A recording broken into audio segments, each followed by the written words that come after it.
Marcos capítulo 6, versículos 14 al 29, dice así la palabra de Dios.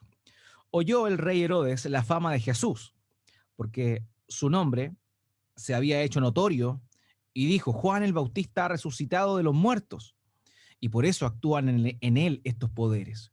Otros decían es Elías, y otros decían es un profeta o alguno de los profetas. Al oír esto, Herodes dijo, este es Juan, el que yo decapité, que ha resucitado de los muertos. Porque el mismo Herodes había enviado y prendido a Juan y le había encadenado en la cárcel por causa de Herodías, mujer de Felipe su hermano, pues la había tomado por mujer. Porque Juan decía a Herodes, no te es lícito tener la mujer de tu hermano. Pero Herodías le acechaba y deseaba matarle y no podía. Porque Herodes temía a Juan, sabiendo que era varón justo y santo, y le guardaba a salvo. Y oyéndole se quedaba muy perplejo, pero le escuchaba de buena gana. Pero venido un día oportuno en que Herodes, en la fiesta de su cumpleaños, daba una cena a sus príncipes y tribunos y a los principales de Galilea, entrando la hija de Herodías, danzó y agradó a Herodes y a los que estaban con él a la mesa. Y el rey dijo a la muchacha, pídeme lo que quieras y yo te lo daré. Y le juró, todo lo que me pidas te daré hasta la mitad de mi reino. Saliendo ella, dijo a su madre, ¿qué pediré? Y ella le dijo, la cabeza de Juan el Bautista.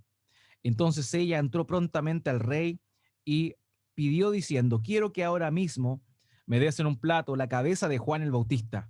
Y el rey se entristeció mucho, pero a causa del juramento y de los que estaban a la mesa con él, no quiso desecharla. Y enseguida el rey, enviando a uno de la guardia, mandó que fuese traída la cabeza de Juan. El guarda fue, le decapitó en la cárcel y trajo su cabeza en un plato y la dio a la muchacha. Y la muchacha la dio a su madre.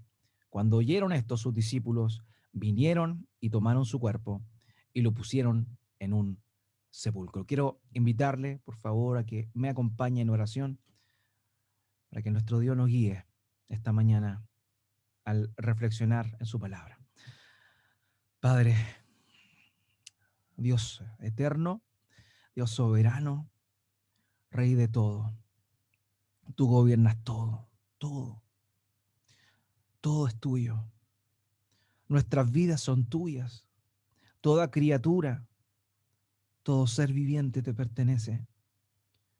Tú eres el Dios creador, el Dios santo, el Dios puro, el Dios de justicia, el Dios fiel, el Dios que no cambia, que es inmutable. Eres el Dios que está por sobre todo lo creado. Y también para nosotros, tu pueblo, eres el Dios salvador. Padre, esta mañana nuevamente estamos aquí reconociendo nuestra incapacidad, reconociendo nuestra necesidad. Mi Dios, estamos aquí porque sabemos que apartados de ti nada podemos hacer. Estamos aquí porque necesitamos darte gloria, honor, porque necesitamos reflexionar en tu palabra, ser instruidos en ella. Necesitamos, Padre, ser transformados y que tu palabra impacte nuestras vidas, transforme nuestra manera de pensar que traemos de, nuestro, de nuestra propia formación y que ésta sea cambiada a la imagen de tu verdad descrita en tu palabra. Mi Dios, nuestro Señor dijo que nos santificaras en tu verdad y que tu palabra es la verdad. Y esa verdad es la que esta mañana leemos, esa verdad es la que queremos pensar, la que queremos abrazar y también es la que queremos proclamar y predicar. Mi Dios, ayúdanos, necesitamos de ti.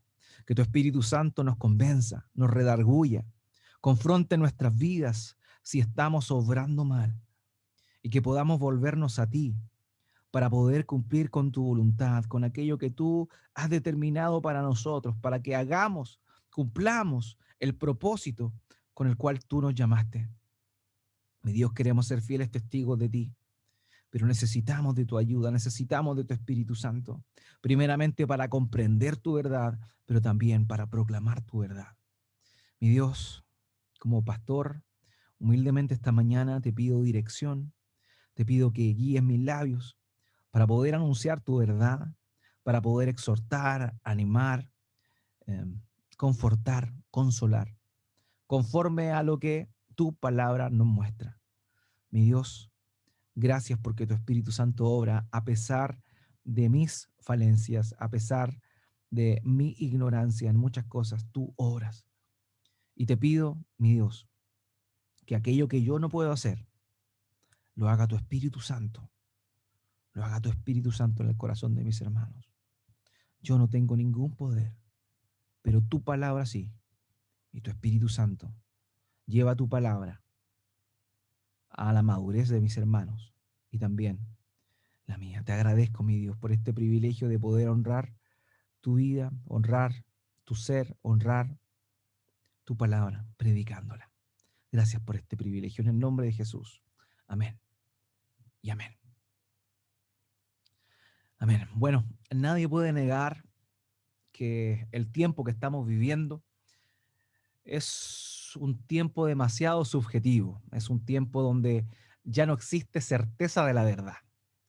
Existen las verdades y el concepto de la verdad está bastante vilipendiado. Esta era se conoce como la era postmoderna, donde el rigor de los hechos o de la comprobación científica ha quedado supeditado a la interpretación de los sentimientos de las personas. Ya no importa los hechos fácticos. Lo que interesa, lo que importa es cómo me siento yo con respecto a eso. Y tristemente lo que hemos visto en el transcurso de estos últimos años es una tergiversación de la realidad, un reconstruccionismo de la realidad. Y eso es tremendamente peligroso, porque aquellas verdades que por antonomasia son absolutas, puesto que la verdad es absoluta, no es, digamos, en porcentaje verdadera completamente, sino completamente, vemos que esta nueva era ha propiciado la mentira, ha propiciado el engaño y también que cada cual piense lo que quiera pensar. Todos los pensamientos son aceptados, entre comillas, porque también entendemos que en esta supuesta pluralidad o en esta supuesta libertad de expresión y de pensamiento, la verdad de Dios queda sujeta a o pisoteada por estas mentiras o pseudo verdades que el día de hoy pululan. La era moderna, la antigua edad moderna, se caracterizó por la certeza de la ciencia y también por los hechos comprobables. Ahora bien, esta era, la posmoderna, quiere pasar de aquellas cosas que fueron comprobadas científicamente y se caracteriza más que nada por objetar incluso la misma ciencia en pos de darle honor a lo que el corazón dice. Una de las premisas más importantes de hoy, que uno lo escucha en los consejos de las personas y también incluso dentro de estos consejeros, es escucha a tu corazón. Si tu corazón dice que eso está bien, está bien. O incluso en el ámbito cristiano, y esto se da mucho, si vas a tomar una decisión y esa decisión te da paz, hazla. Y en realidad en ninguna parte de la escritura dice que tienes que tener paz para tomar decisiones. Incluso tú puedes estar sumamente equivocado teniendo paz en tu corazón. ¿Por qué? Porque haces caso a tu corazón. Y la palabra de Dios dice que no hay nada más engañoso que el corazón. Y hoy vivimos una era donde el corazón manda. Haz lo que dicta tu corazón. Pasamos el cerebro, la mente, la obviamos y vamos inmediatamente a oír lo que se conoce como la voz del corazón. Ya no usamos el cerebro. Estoy hablando en plural porque refiriéndose a la sociedad, sino que hoy se hace con el estómago y el, con el corazón. Y esto no se puede negar, esto es verdad, esto es verdad. En nuestro tiempo decir la verdad se ha vuelto sumamente ofensivo, sumamente ofensivo. Incluso uno tiene hasta cuidado de pronto en ciertos contextos de decir cosas que son sumamente lógicas, básicas de perogrullo, pero que la gente se ofende por ello. Un autor llamado G.K. Chesterton dijo en una oportunidad: llegará el día que será preciso desenvainar una espada para afirmar que el pasto es verde. Queridos, ha llegado ese día, donde para poder decir con certeza que el pasto es verde, necesitamos defendernos a uña y sangre. Y eso es el tiempo que estamos viviendo hoy. Hoy se ha cumplido el adagio de este viejo Chesterton. Y bueno, para nosotros que predicamos la verdad del Evangelio, es un verdadero problema esta época, puesto que nos acarrea hostilidad, problemas y en algunos casos hasta persecución.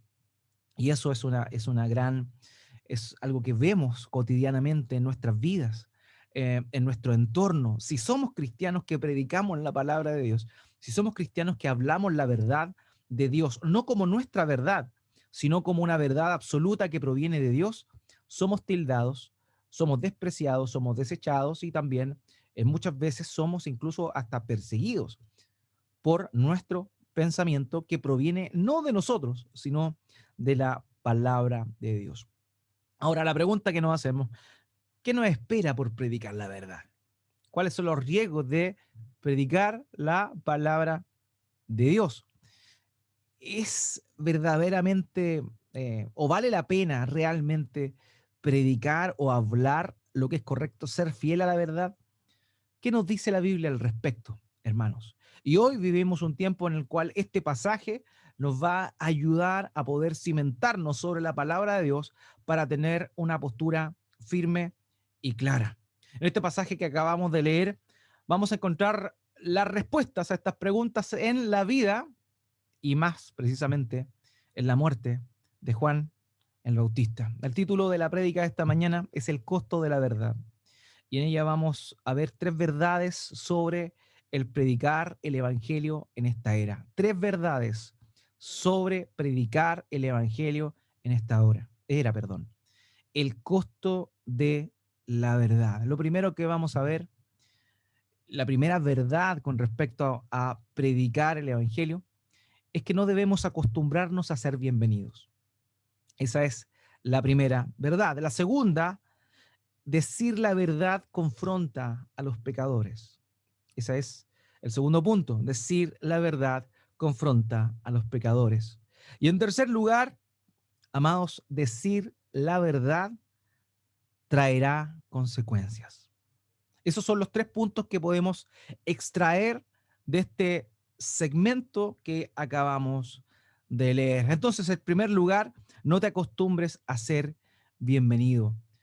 Cuando vemos el contexto en el cual viene este relato, recordemos la semana pasada hablamos cuando el Señor Jesucristo envió a sus 12 discípulos a predicar a las aldeas cercanas. Y vimos cómo Él le comisionó y cómo en el versículo 13 los discípulos cumplieron con la misión de proclamar a Cristo. Ahora, luego de eso, los discípulos predicaron el nombre de Cristo y el nombre del Señor comenzó a ser más conocido en todas las aldeas cercanas. Recordemos que el ministerio de nuestro Señor estuvo básicamente en la circunscripción de Galilea. Él estuvo en Capernaum, vivió en Capernaum, él era de Nazaret, pero vivió en Capernaum, ahí comenzó él a llevar a cabo su ministerio y lo extendió por las aldeas alrededor. Ahora bien, eh, nos encontramos nosotros ahí que la respuesta natural de la gente ante el mensaje de Cristo fue la aceptación, la aceptación. E incluso el nombre del Señor Jesús llegó a oídos de Herodes. Herodes. Vemos en el versículo 14 donde dice: el rey Herodes se enteró de esto, pues el nombre de Jesús se había hecho célebre. Ahora, la respuesta natural de las multitudes fue la aceptación y la popularidad. Pero eso no era nada nuevo, eso ya había sucedido con Juan el Bautista. Recordemos que Juan, a Juan acudió muchas personas. La gente se agolpaba en la orilla del Jordán para que él le bautizara. Juan predicaba mucho antes que el Señor Jesucristo comenzara su ministerio. Aproximadamente, los que saben creen que el ministerio de Juan duró aproximadamente 6 meses o un año, entre 6 meses a un año, previo a ser apresado por Herodes. Ahora, la respuesta de la gente ante el mensaje de Cristo fue popularidad, pero lo mismo había sucedido con Juan.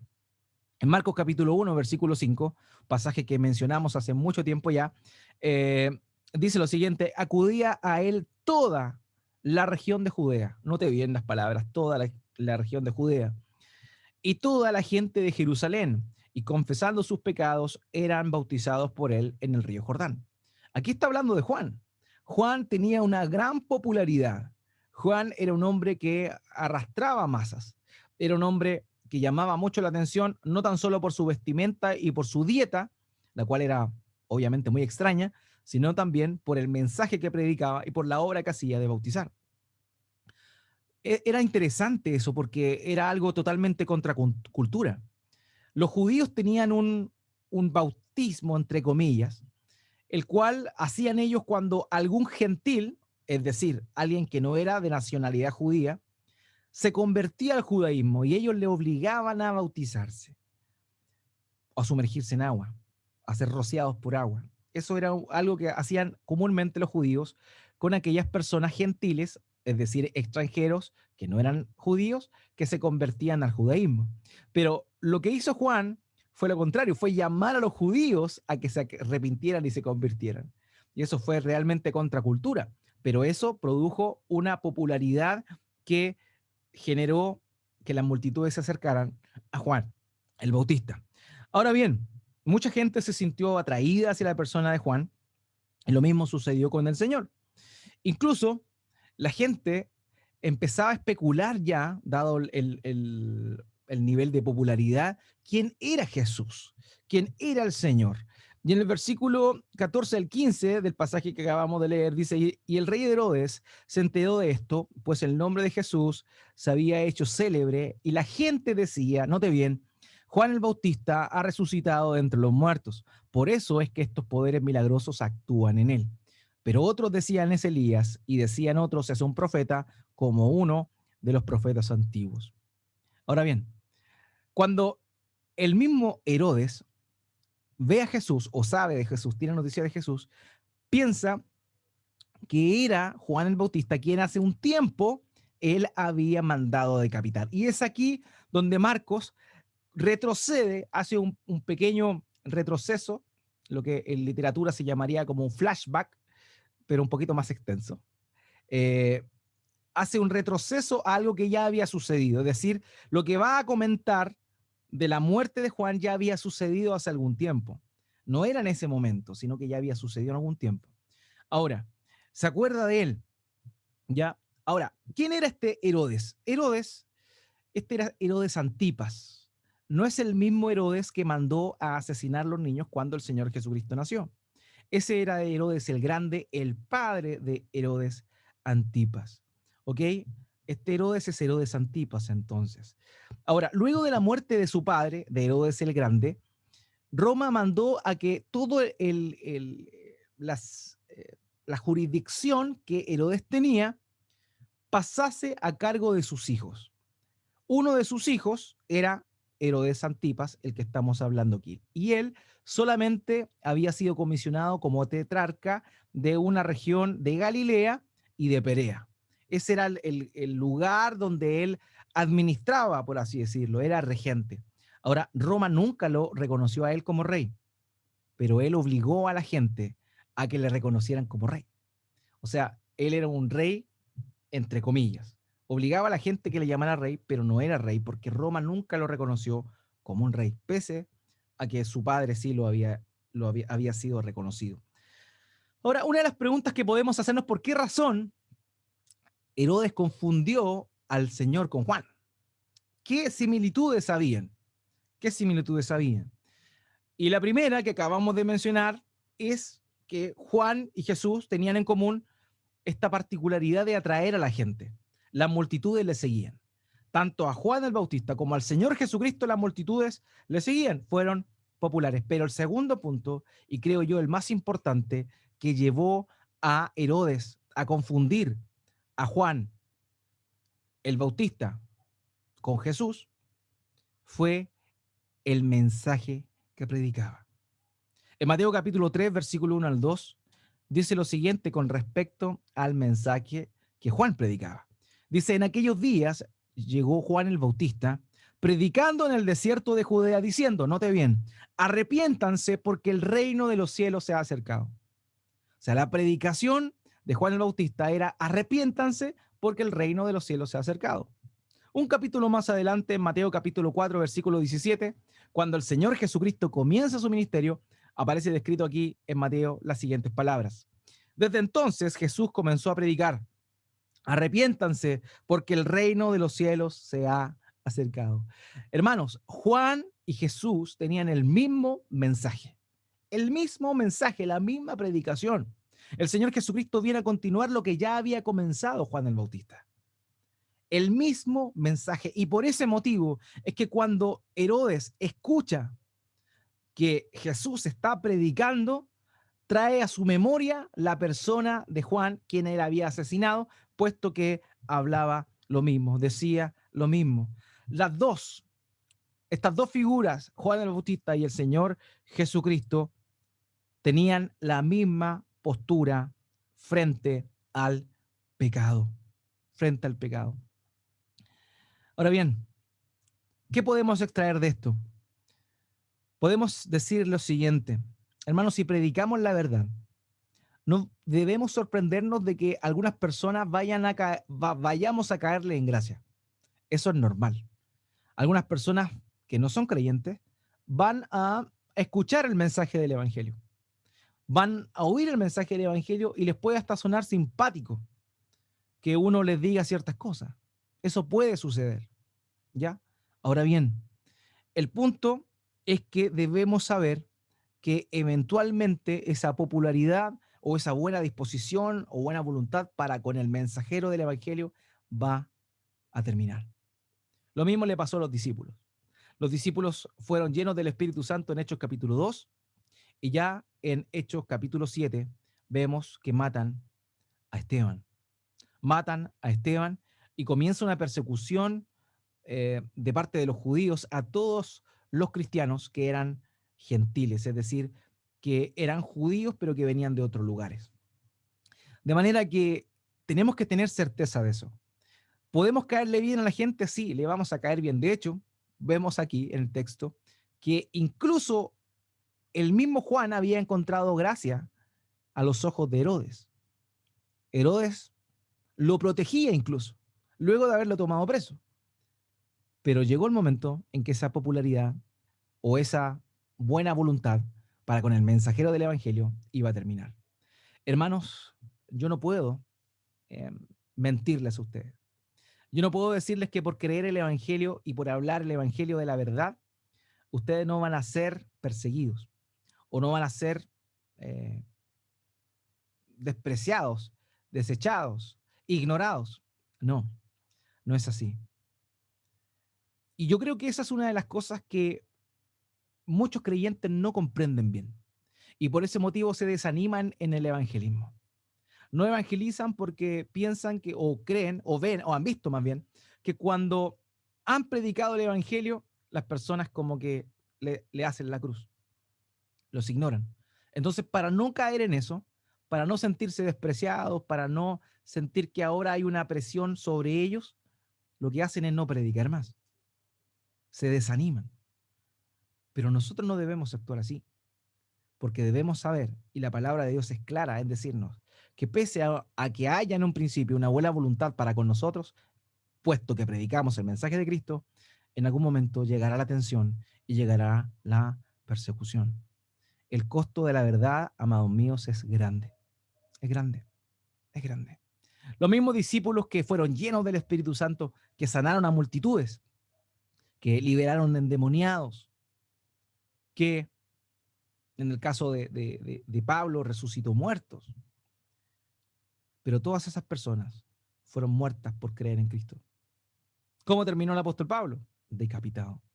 Amados, es necesario que sepamos que si predicamos la verdad, no nos debe sorprender que en algún momento hayamos encontrado avidez en las personas, pero que luego todo esto se acabe. Le pasó al mismo Señor Jesucristo. No se olviden, el día domingo, antes de ser crucificado, entró a la ciudad de Jerusalén montado en un pollino. Las multitudes, muchas personas le seguían, decían, Hosana en las alturas. Hosana en las alturas, decían. Eh, y es increíble, increíble cómo es que 5 días después, el viernes, esa misma gente estaba pidiendo a Barrabás en vez de aquel que habían aclamado unos días antes. Puedes tener gran popularidad, puedes ser bien recibido por las personas, pero querido hermano, hermana, no te puedo mentir. Va a llegar el momento en el cual pases a ser perseguidos por hablar la verdad. Y no tu verdad, no lo que tú piensas, sino la verdad de Dios. Porque la verdad de Dios va a ser perseguida. Y eso es una realidad que poco a poco estamos viendo. Hoy existe una nueva inquisición en la cual con tus palabras tú comienzas a ser juzgado y la gente malinterpreta tus palabras, le pone un poquito más y finalmente te hacen la cruz. Hace unos días atrás salió una noticia de Hollywood que una actriz que apareció en una aclamada serie de Disney, por unos comentarios que hizo que eran en contra de lo que la masa piensa en Estados Unidos, o que más bien los medios de comunicación poderosos piensan, fue despedida de Disney y totalmente desterrada de Hollywood, por decir algo que ella pensaba. Y lo que yo pensaba, siendo bastante honesto, era objetivo. Pero eso es lo que le pasó a ella. Eso es lo que le pasó a ella. Y hoy estamos viendo de a poco eso, donde te empiezan a hacer la cruz por lo que piensas, por lo que dices. Ahora, lo que tú debes pensar y lo que tú debes decir es lo que la palabra de Dios dice. Y créeme, por hacer eso también serás perseguido, también serás despreciado. Si predicas como el Señor o como Juan, prepárate para no ser bienvenido. No te acostumbres a la popularidad. Todo aquel que habla la verdad se va a constituir en algún momento una persona no grata. Así que ten en cuenta eso, hermano, hermana. Jerónimo Sauranola, un hombre de Dios que sirvió en Florencia, Italia, comenzó a predicar a Cristo y a llamar a los pecadores al arrepentimiento en una época muy previa a lo que fue la aparición de Martín Lutero, mucho antes, en Florencia, Italia. Ahora, la gente se agolpaba en la catedral de Duomo para asistir a sus enseñanzas. ¿Y él qué hacía? Confrontaba el pecado, hablaba la verdad, llamaba a los pecadores al arrepentimiento. La gente dice los relatos históricos que en la noche anterior, a la medianoche, el sábado de la noche, ya comenzaban a hacer filas para entrar a la catedral y poder escuchar al célebre predicador. Pero al poco tiempo el predicador fue amenazado, excomulgado, y al fin del año 1498, por orden del Papa, fue ahorcado y su cadáver fue quemado en la plaza pública. La gente se agolpaba a oírlo, pero su final fue el terrible que acabamos de leer. Hermanos, si predicas el Evangelio, no te acostumbres a la popularidad. Puedes incluso llegar a tenerla, pero no pretendas ser bienvenido siempre. ¿Por qué? Porque la verdad ofende. La verdad ofende al que quiere mantenerse en la mentira. Y así es como llegamos al segundo punto. El segundo punto, hermanos, es decir la verdad confronta a los pecadores. Decir la verdad confronta a los pecadores. Uno de los motivos por los cuales el predicador del evangelio deja de ser bienvenido frente a otras personas es precisamente porque confronta su pecado. El predicador, tú, yo, los que predicamos el evangelio, dejamos en evidencia el pecado de las otras personas, pero note bien esto, no con el fin de sentirse moralmente superior, porque ese no es nuestro propósito. Nosotros debemos hablar la verdad, debemos confrontar el pecado de las personas, pero no para sentirnos superior. Y la gente tampoco debe pensar que nos sentimos superiores a ellos, porque de ninguna manera somos superiores a ellos. Todo cristiano no es superior a una persona que no cree en Cristo. Está en la misma condición sin Él. La única diferencia es que ha recibido la gracia de Dios, se ha arrepentido de sus pecados, ha reconocido la necesidad imperiosa que tiene de estar en Cristo para poder llegar al Padre. Esa es la diferencia. Hermanos, cuando hablemos la verdad, cuando confrontemos el pecado, cuando confrontemos al pecador, tiene que quedar en evidencia eso. No lo hacemos como jactanciosamente. No lo hacemos jactanciosamente. No lo hacemos con orgullo. Lo hacemos porque entendemos que si se arrepiente, si confrontamos su vida, no con nuestro argumento, sino con la verdad de Dios, está a la puerta de la salvación eterna. Por ese motivo es que lo hacemos. No para sentirnos mejores, no para sentirnos moralmente mejores que los demás, porque no lo somos. Es para poder llevar a la salvación a esta persona. Ese es el motivo, ese es el motor que nos mueve a confrontar a los demás con la verdad, con objetividad, continuo, evidentemente, continuo.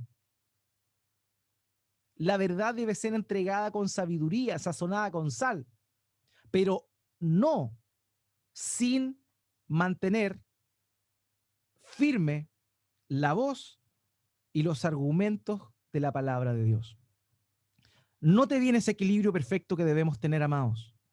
Di la verdad con sazón, con sabiduría, pero no niegues la verdad. No niegues la verdad. Hace un tiempo atrás, unos varios años atrás, se hizo famoso este famoso pastor chileno, el pastor Soto. Y era famoso por su forma de hablar y su forma de referirse, pero él no tenía este equilibrio. Él fue invitado a un programa de televisión donde sacó una bandera que, según él, era la bandera del orgullo gay y se sentó arriba y la pisoteó. Ahora, yo pregunto, ¿es, es, lo que estaba diciendo estaba en lo correcto? ¿El homosexualismo es pecado? Sí, es pecado y atenta contra Dios y atenta contra el propio ser humano. Estaba bien el fondo, pero la forma no era la correcta. La forma no era la correcta. Él se estaba sintiendo moralmente superior a aquellas personas que están en esa condición. El predicador está llamado a confrontar el pecado de la persona, pero confrontar el pecado con la verdad de Dios y no con un sentido de moralidad superior que uno pudiese llegar a tener. Así que eso es importante. El predicador real del evangelio, el que muestra el evangelio, va a confrontar a las personas. Y para confrontarlas tiene que decirle la verdad, como es, con sabiduría, pero como es. No extralimitarse, pero tampoco retraerse. Y eso es un equilibrio muy difícil que nosotros debemos adquirir y que con ayuda de Dios, con la ayuda del Espíritu Santo, podemos empezar a ejercitar. Pero tiene que doler. Tenemos que confrontar al pecador. Sin confrontar al pecador no hay arrepentimiento, querido. Así que tampoco seamos aquellas personas que tratan de quedar bien con los demás. No. ¿Por qué? Porque es necesario ofenderles. Pero ofenderles con la verdad, no con nuestras palabras, sino con la verdad que tienen nuestras palabras. Eso es relevante. Pero es necesario que duela. Es necesario que sufra en ese aspecto y que ese sufrimiento lo lleve al arrepentimiento. Insisto, la verdad duele. Hay que decirla continuo, hay que decirla con sal, sazonada, pero la verdad le va a doler al pecador que no se quiere arrepentir. Y es necesario que duela. Tiene que doler. De la misma forma que cuando un hombre se disloca un hombro y va con el hombro dislocado al doctor, el doctor, ¿qué va a hacer? Va a tomarlo y va a enderezarle el brazo para volver a colocar el hombro en su lugar. Pero para eso, ese movimiento va a requerir un dolor mayor que el hombre sufre en ese momento por tener el hombro dislocado. Lo mismo sucede. Para que las personas vuelvan a estar bien, es necesario ofenderles con la verdad. Les va a doler, les va a confrontar, pero es la verdad, es la verdad. Y nosotros debemos ser valientes, honestos, honrados y amorosos a la hora de manifestar la verdad. Hermanos, Juan el Bautista era un hombre que confrontaba el pecado de Herodes. No sé si usted lo ha pensado, pero Herodes era un tetrarca, tenía influencias, tenía poder, tenía el poder de matar a Juan el Bautista. Y sin embargo, él no tenía ningún problema y se atrevía a decirle la verdad. Este profeta de Dios de ninguna manera se achicaba para decirle la verdad. Juan le dijo, tomar a la esposa de tu hermano es una falta grave. Él lo dijo. Marcos capítulo 6, versículo 17, porque el mismo Herodes había enviado y prendido a Juan y le había encadenado en la cárcel por causa de Herodías, mujer de Felipe, su hermano, pues se la había tomado por mujer. Porque Juan decía a Herodes, note bien lo que este predicador le decía al gobernador, no te es lícito tener la mujer de tu hermano. Queridos, Herodes no era judío por naturaleza, él era descendiente de Herodes el Grande, quien era idumeo, era de Edom, venía del linaje de Esaú, él no venía del linaje de Jacob. Ahora, él, ellos tenían poco interés de esta forma en la ley de Dios, en la ley de los judíos. Sin embargo, Juan el Bautista se encargó de recordarle que la ley moral de Dios es aplicable a todo ser humano. En Levítico capítulo 18, versículo 16, Levítico 18, 16 dice, la desnudez de la mujer de tu hermano no cubrirás, es la desnudez de tu hermano. En la ley estaba escrito que un hombre no podía tomar por esposa a la mujer de su hermano, que era pecado, que era una falta grave. Honraba a Dios, perdón, deshonraba a Dios y deshonraba a su familia. Él no debía hacer eso. En Levítico capítulo 20, versículo 21, dice esto, el que tomare la mujer de su hermano comete inmundicia. La desnudez de su hermano descubrió. ¿Se da cuenta? Sin hijos serán. O sea, era un pecado y acarreaba consigo una maldición. Ahora bien, Juan no tenía ningún problema en recordárselo, pero no solo porque quería meterle dedo a la herida, sino también porque entendía que acarreaba maldición sobre la vida de Herodes, pero él no estaba dispuesto a callarse. Hermanos, ¿cuántas veces callamos nosotros la verdad de las faltas de los demás por el hecho de no caerle en gracia, de no generar un exabrupto con estas personas? Pero finalmente, al hacer eso, lo que estamos haciendo es mostrar que no les amamos, que no les respetamos o que no les queremos, simplemente. Porque sabemos que lo que están haciendo está en contra de la verdad de Dios y en contra de aquello que Dios quiere para ellos. Ahora bien, Juan el Bautista fue mucho más allá. No solo le recriminó ese pecado, sino que también los muchos pecados de Herodes. Lucas capítulo 3, versículo 19, dice esto, el pasaje paralelo. Entonces Herodes el tetrarca, siendo reprendido por Juan a causa de Herodías, mujer de Felipe su hermano, y de todas las maldades que Herodes había hecho. O sea, note esto, es importante. Juan no solo recriminaba a Herodes por haber tomado a la mujer de su hermano, sino por todos los pecados que hacía. Él no tenía así un pecado favorito de Herodes y le hinchaba. No, él no tenía un pecado. Toda la actitud pecaminosa de Herodes era confrontada por Juan el Bautista. Amados míos, es necesario que comprendamos eso. La verdad duele, la verdad confronta, la verdad hiere, pero la verdad va a confrontar a la persona para llevarle al arrepentimiento y que pueda ser salvada. Sin arrepentimiento no hay una evidencia de que esta persona ha sido salvada. Por eso es necesario esa confrontación y la verdad confronta. La verdad en amor, pero la verdad al fin y al cabo. Ahora bien, no solo Juan confrontó a Herodes, sino también a Herodías. En el versículo 19 de Marcos capítulo 6 dice, pero Herodías le acechaba y deseaba matarle y no podía. Hermanos, Juan confrontaba a todo el mundo con su pecado.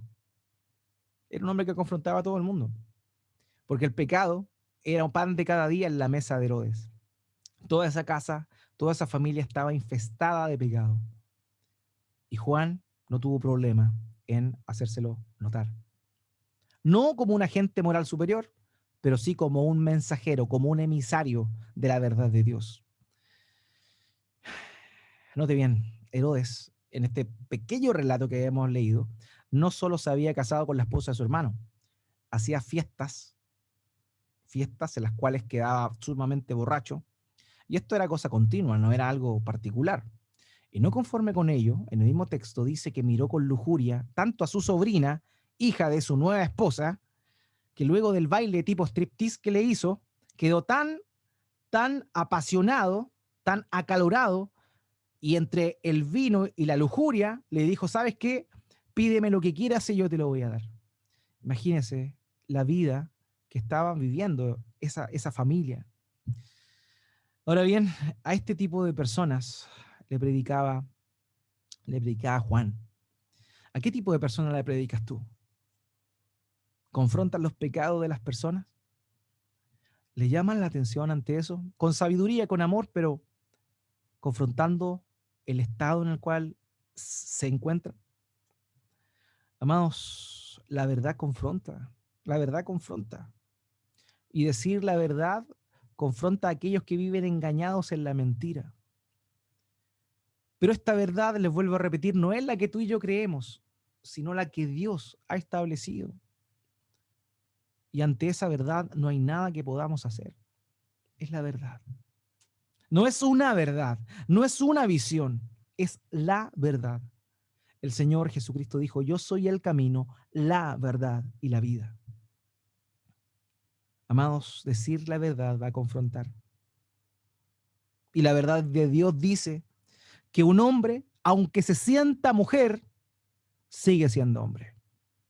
No lo digo yo, lo dice Dios en su palabra.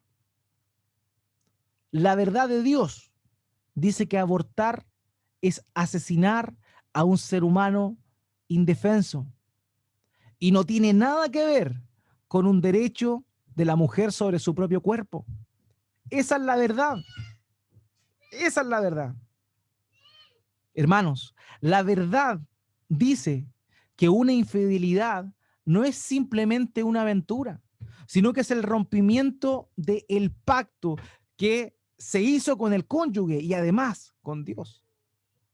Esa es la verdad, no podemos minimizarla, no podemos bajarle el perfil. La verdad de Dios dice que la corrección por medio de la vara endereza a los niños si es que ellos son rebeldes y necios. Eso dice la Biblia, eso dice la palabra de Dios, no lo digo yo. Es una verdad que va a confrontar, que va a molestar, que no va a gustar, pero es la verdad. Y Dios refriega estas verdades en la cara de aquel hombre pecador con el único fin de que pueda volverse de su camino. Porque sin confrontación con la verdad no hay arrepentimiento. Y el mensaje que predicó Juan, el mensaje que predicó Cristo fue arrepiéntanse porque el reino de los cielos se ha acercado. Amados míos, es verdad. Necesitamos hablar la verdad. Ahora bien, Marcos señala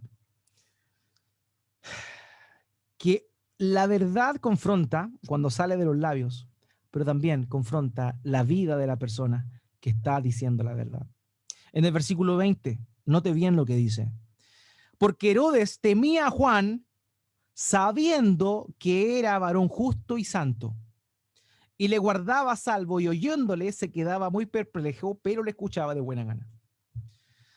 Hermano, el pecador no es solo confrontado con lo que tú le dices, que es la palabra de Dios, sino también con tu vida. Con tu vida. También confrontas al pecador. También lo haces. El mensaje tiene mayor impacto y peso cuando tu testimonio avala lo que estás diciendo. Eso era lo que sucedía en el caso de Juan. Herodes temía a él porque sabía que era un hombre de Dios, un hombre santo, un hombre justo. Por ese motivo, él pensaba y meditaba en la verdad que Juan le decía. Ahora bien, si tu testimonio es contrario a tus palabras, el mensaje pierde su poder. Así que habla la verdad, di las cosas como son, pero también debes vivirla. Porque si no la vives, pierde peso absolutamente la verdad que estás diciendo. Y eso es importante. Hermanos, durante los últimos días se ha dado a conocer una investigación sobre un famoso apologista cristiano. Este se llamaba Rabí Zacarías, así se llamaba este hermano, falleció hace poco, o hermano entre comillas, falleció hace muy poco, pero era un hombre muy respetado, muy conocido entre las iglesias cristianas y sobre todo en la área de la apologética, que quiere decir la defensa de la fe. Era un hombre que continuamente estaba debatiendo con otras personas con respecto a la existencia de Dios y defendiendo la fe ante los incrédulos. Un hombre muy capaz, muy locuaz, muy cuerdo en sus palabras. Pero ¿qué sucedió? Pasó que él estaba acusado, después que murió, se supo que este hombre tenía un pecado sexual marcado y continuo. Se hizo una investigación y tristemente el resultado de esa investigación, que salió esta semana recién, arrojó verdades atroces. Este hombre que decía la verdad, no solo abusó sexualmente de algunas mujeres, sino que también violó y obligó a abortar a una. Qué terrible testimonio.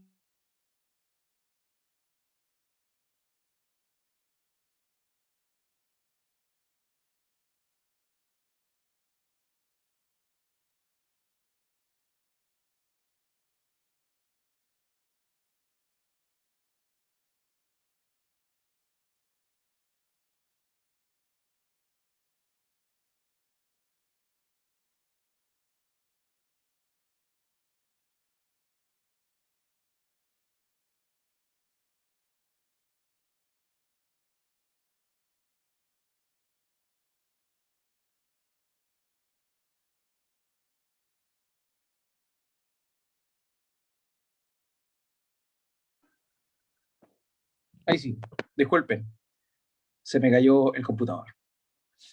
Qué terrible testimonio.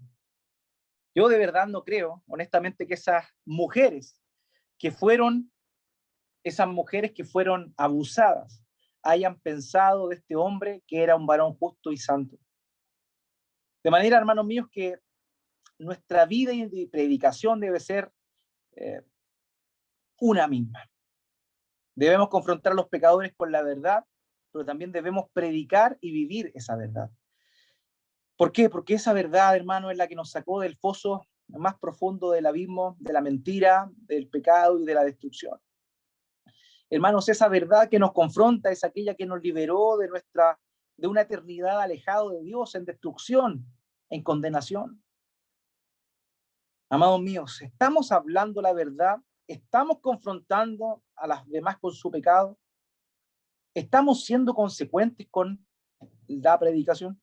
Son preguntas que tenemos que hacer, porque el pecado va a ser manifestado y confrontado si es que tú estás hablando la verdad. El último punto y el final que vemos acá es: decir la verdad te traerá consecuencias. Esa es otra verdad importante. Amados, aquí Juan el Bautista perdió su cabeza. Juan el Bautista perdió su cabeza por decir la verdad. ¿Por qué eso enfureció a Herodías y finalmente terminó quitándole la vida? El costo de decir la verdad es grande, pero trae gran gratificación para aquel que lo hace. Tenemos que decir la verdad, tenemos que confrontar la maldad, tenemos que confrontar el pecado, tenemos que decir lo que es correcto, aunque eso acarree condenación, pero no debemos titubear, no debemos ser fluctuantes, debemos ser firmes y sobre todo en este tiempo que estamos viviendo. En el año 1633, el Papa Urbano VIII, quien pretendía ser el más sabio de todos, cuando escuchó que Galileo decía que la Tierra giraba alrededor del Sol, eh, cuando escuchó eso, mandó a Galileo a retractarse. Galileo no lo hizo, pero luego de eso lo mandó al tormento.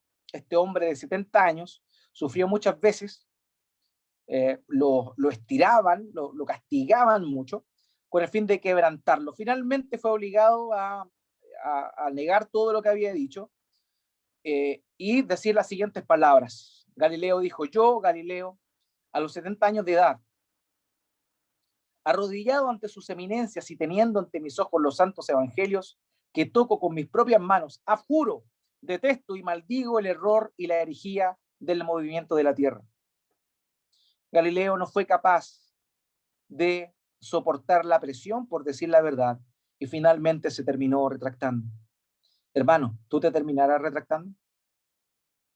Lo quiero invitar al año 2021, porque quizá el ejemplo de Galileo está muy atrás, en el año 1633.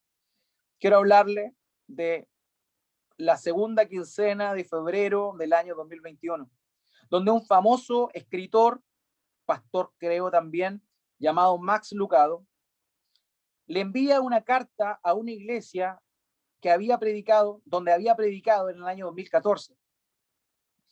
Y este autor famoso, bestseller, número 1 en venta en un momento, según el ranking del New York Times,